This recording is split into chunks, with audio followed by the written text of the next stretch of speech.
their country of national origin. In a kindergarten classroom, where those children are 5 years old, a child of color is 5 times as likely to be disciplined, suspended, or expelled as a white child in the same classroom in front of the same teacher. So this schoolhouse to jailhouse pipeline and this problem of mass incarceration is much deeper than police, than our courts. It is our country, and we absolutely must face it.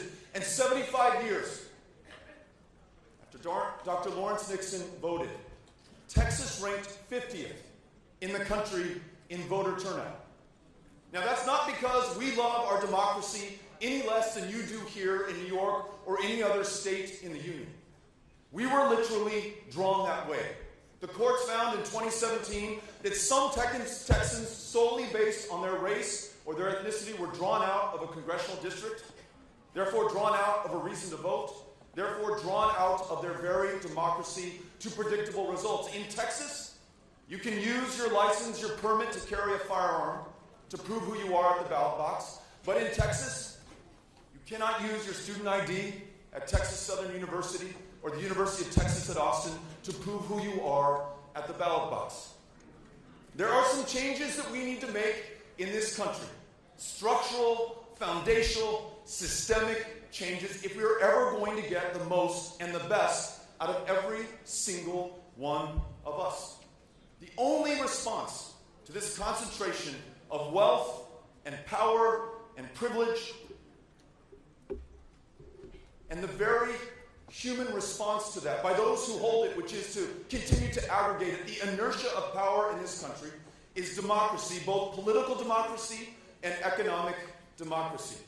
We've got to make sure that we confront those who will use fear to hold on to that power, as our president uses fear to hold on to that power, to make us angry, to keep us apart, to make us fearful of one another and even of ourselves. The unrestrained money and influence that buys access and outcomes in this country, that invites the cynicism of our fellow Americans, their disengagement, their distrust from their very democracy.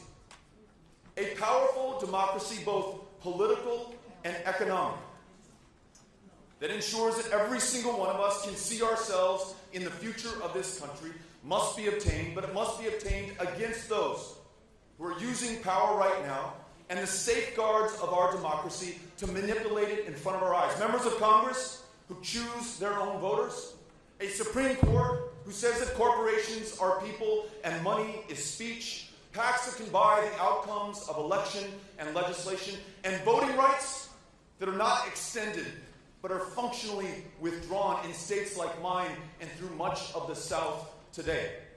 Now, not only must we sign into law a new Voting Rights Act so that every single American's vote counts and they count equally, not only must we end gerrymandering and big unaccountable money in our politics, we must make sure that we have same-day and automatic voter registration in every single county, in every single state throughout the United States of America. But there is cause for hope. And I promised Reverend Sharpton that I would just not dwell on disappointment. I would make sure that I describe a path that I see for this country moving forward. And I see that path in, of all places, shining in Texas right now. Because the last 2 years, visiting every single county in Texas, all 254, no matter how red and rural, no matter how blue and urban, everyone deserving of respect, of being listened to, learned from, and heard, I got to be part of something absolutely extraordinary. And though we did not win that race against Senator Cruz, though we came awfully close, 2.6% for those who are counting, we saw a true revival of our democracy. We saw 2 new members of Congress, both Democrats, winning in seats long held by Republicans that thought were not even in contention before. We saw the composition of our state legislature, which controls gerrymandering and redistricting, begin to change. Last night, Candace Quarles, an African-American woman on the DeSoto City Council, just passed paid family leave in Dallas County which is going to mean real progress for real families that she represents. And at the end of the day, on election night in November of 2018, 17 African American women won judicial positions of power in our country's most diverse city.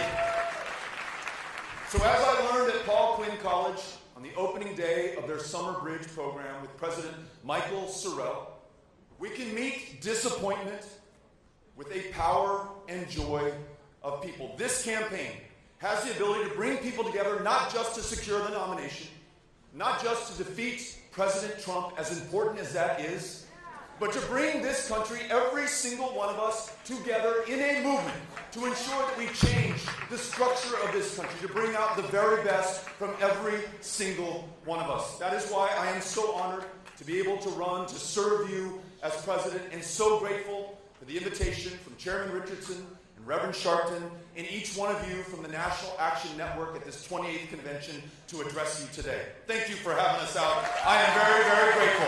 Appreciate it.